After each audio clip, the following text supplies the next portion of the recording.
কই তাহলে দেখি আপনার মেয়েটাকে। চলো না আব্বা তোমাকে ডাকতে। আরে বাপ রে, এসো মা, বস বস। বাবা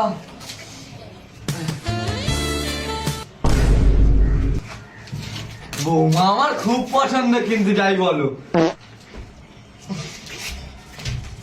এলাও মা, এটা রাখো, কিছু খাবে? হ্যাঁ তাহলে কি বলছি শোনো না, আর একদিন দিন কার্য ঠিক করো না, কোন একটা খুশির খবর যেন পাই আমরা। শুক্রবার হবে বলে।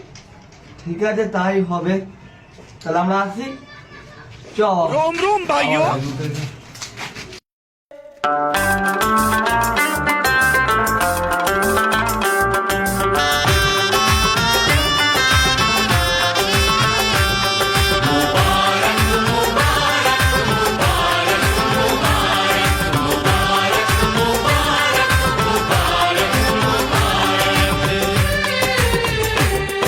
मुबारक हो तुमको ये शादी तुम्हारी। গোপালের মেয়ের সাথে গজায়ের ছেলের বিয়ে সম্পূর্ণ করা হলো। আমি सदा